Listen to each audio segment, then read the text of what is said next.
لو تأملنا ورقة العملة النقدية الأمريكية فئة $1، فسنجد رسما مثيرا لهرم مصري وقد اعتلته قمة ذهبية عليها عين وحيدة، ويخرج من القمة الذهبية خيوط إشعاع، وقد كتب فوق الهرم باللاتينية: المصري الوحيد، وتحته: إنه يرانا. وليست مصادفة أن نفس هذا الرسم بتفاصيله يستخدم كرمز أساسي من رموز الماسونية، وهي واحدة من أقدم الحركات اليهودية التي تستهدف السيطرة على العالم. ولفهم معاني هذا الرمز الصهيوني في أصوله، نعود إلى قصة السامري الذي خرج مع بني إسرائيل عند خروجهم من مصر، وصنع لهم عجلا ذهبيا عبدوه، حتى عاد موسى عليه السلام فنسف العجل وطرد السامري. لكن اليهود وجدوا في السامري أول رسل الصهيونية، وظلوا يحفظون مغزى حركته التحريفية التي قام بها، والتي منحتهم ما ظلوا يؤمنون به حتى اليوم، وهو الذهب وتصور وثني لإله متجسد. وإكراما للسامري الذي دعاه اليهود المصري الوحيد، حافظوا على الرموز المصرية بين رموزهم الماسونية، وخصوه برمز الهرم ذي القمة الذهبية، ورمز الشمس المشرقة، ورمز العين إشارة إلى رع رب الشمس، وحورس رب الانتقام. واعتقدوا أن السامري يرعاهم، واتخذوا من الانتساب إليه ذريعة تربطهم بمصر التي عاشوا فيها عبيدا، وخرجوا منها خائفين يترقبون مع نبي لم يؤمن به إلا قليل منهم، ذريعة تعطيهم فيما بعد حق المطالبة بما يدعونه إسرائيل الكبرى، التي يزعمون أنها من النيل إلى الفرات.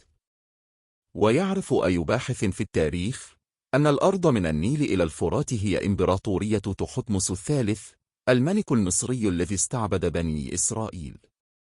كل هذه المعاني والرموز السرية الماسونية والصهيونية، وكل هذا الحقد التاريخي الفادح، اختزله اليهود في رمز الهرم ذي القمة الذهبية والعين، واختاره الأمريكيون الأوائل شعارا لعملتهم. خاتم الدولة هو شعارها الرسمي، وهو بلا شك شعار يتم اختياره بعناية للتعبير عن هويتها وانتمائها. وقد اختار المؤسسون الأوائل للولايات المتحدة الأمريكية النجمة السداسية شعارا لهم، وضعوه على رأس النسر الأمريكي، والنسر رمز توراتي معروف هو الآخر. ولنلاحظ أن اختيار هذا الشعار الصهيوني تم قبل أكثر من قرن كامل من انعقاد المؤتمر الصهيوني الأول في بازل بسويسرا. فقد انعقد المؤتمر في 1897 في حين تولى جورج واشنطن الرئيس الأول للولايات المتحدة الأمريكية مقاليد الحكم في 1789. إذن فقد سبقت صهيونية أمريكا صهيونية هرتزل، بل إن صهاينة أمريكا زايدوا على هرتزل نفسه.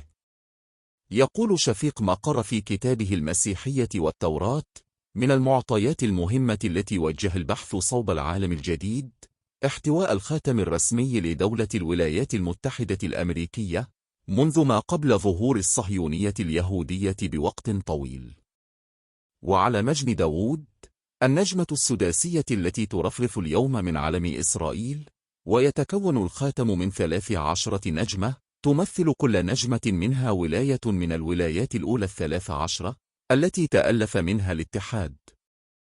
ويشير جوزيف كامبل في كتابه قوة الأسطورة إلى أن النجوم المستخدمة في الخاتم الأمريكي تشكل 13 نقطة هي نفس النقاط 13 في النجمة اليهودية، بحيث أدمجت في خاتم الدولة الأمريكي.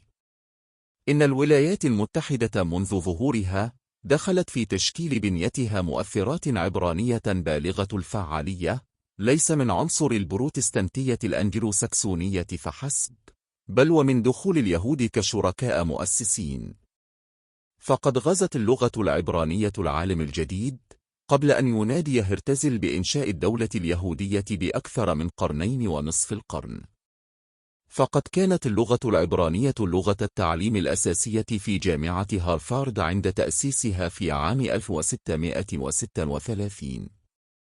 وشريعة موسى كانت هي القانون الذي أراد جون كوتون تبنيه إلى جانب العبرية، التي أرادها لغة رسمية لأبناء المستعمرات 13 على ساحل الأطلنطي.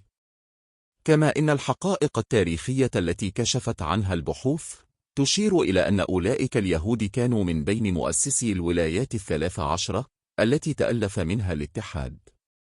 فقد اضطر اليهود أبناء أوروبا بالتبني الذين ازدرتهم أوروبا خلال القرون من 15 إلى 17 الميلادي إلى الهجرة، وقد وجدوا ذلك الملاذ في أمريكا، الأرض التي كان مقدرا لها أن تصبح اللبنة المفضلة لأوروبا.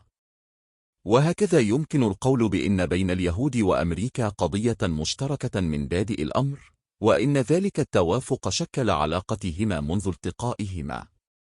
ولهذا فإن الأمريكيون ينظرون إلى إسرائيل على أنها شديدة الشبه بأمريكا، دولة المهاجرين وملاذ المضطهدين والمظلومين، وبلد قوي وشجاع عازم على النضال في صف الحق، ونظام ديمقراطي تظلله سيادة القانون. فالروابط بالغة المتانة، إلى درجة أن إسرائيل ليست بنظر عدد غير قليل من الأمريكيين سوى ولاية 51. ويفصل أحد الكتاب الأمريكيين هذه القضية المشتركة بقوله: إن كل من الولايات المتحدة وإسرائيل يضمهما عناق حميم في سياق علاقة خاصة غريبة.